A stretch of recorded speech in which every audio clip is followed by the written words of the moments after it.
the loneliness epidemic that young people, Gen Z, and millennials have all been experiencing over the past couple years. Hi, I'm Victoria. Today we're gonna unpack modern loneliness. Everyone's talking about modern loneliness, Gen Z loneliness, and if you type into the Google search bar, there is a lot. I myself in my senior year of high school did a presentation on modern loneliness, and it was because I read a book called Together by the former US Surgeon General Vivek Murthy. His arguments were powerful, that in today's fast-paced, individualistic world, many people feel isolated and disconnected. Well, it made a lot of sense. Gen Zs are lonely. But in college, as I keep thinking about it, and as I started my own research this semester, something kept bothering me. There is a lot of talk about Gen Z loneliness, about social media, about pandemic isolation, but barely any specific discussion about the intersectional groups within Gen Z loneliness. So I kept thinking, yes, I am a Gen Z individual. The kind of Gen Z loneliness that people are talking about, I have been experiencing. But there's more to that, so much more.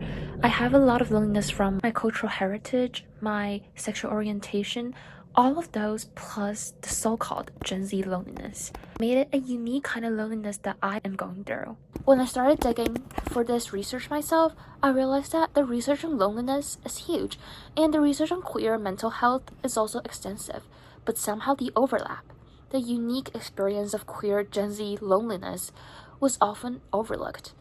There was this gap between multiple research that, to me, seemed all interconnected.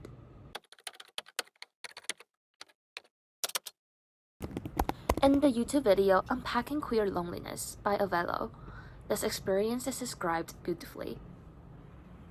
And while I was there, I felt lonely.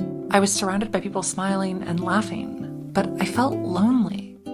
I was struggling with the weight of transition falling on my shoulders, the weight of having to work at it every day, to seemingly fight against my body, to advocate for myself in a flawed healthcare system, to radically change almost every part of my life, all while trying to find some joy in it.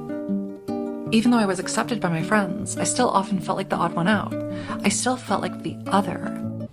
Avelo talks about the isolation that lingers even after coming out, the feeling of existing on the margins even inside queer spaces.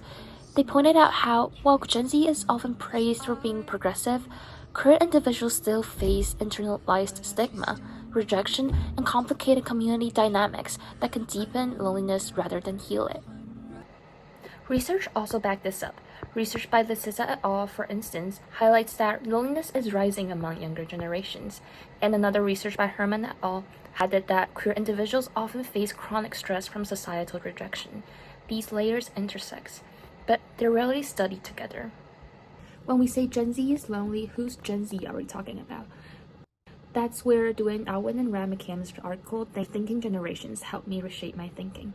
They argue that generations aren't just about age or birth years. They're shaped by shared events, yes, but also experienced differently depending on identity and personality. Reading this article gave me a realization that queer Gen Z individuals don't move through generational moments like the rest of their peers. Social media might be a space for connection, but it's also a site of risk and concealment.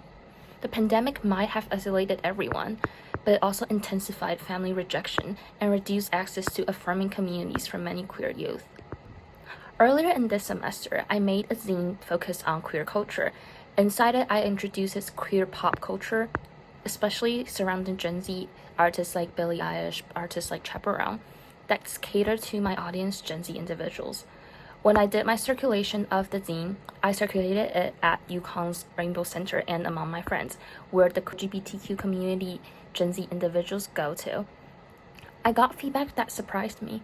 Some said it made them feel seen, like someone finally put their experience into words. Others shared how social media sometimes makes it harder to admit they're queer, because they're constantly curating themselves for different audiences. That contradiction of being connected but never fully visible is a very Gen Z experience, a very queer one too. This convergence of identity and generational belonging is where the real story lies. Several recent works addresses this directly. For example, Avelo's YouTube video that I just introduced, Unpacking Queer Loneliness, explored how being queer in Gen Z doesn't automatically guarantee belonging, even in supposedly progressive spaces. They described how identity-based isolation often persists after coming out, especially online.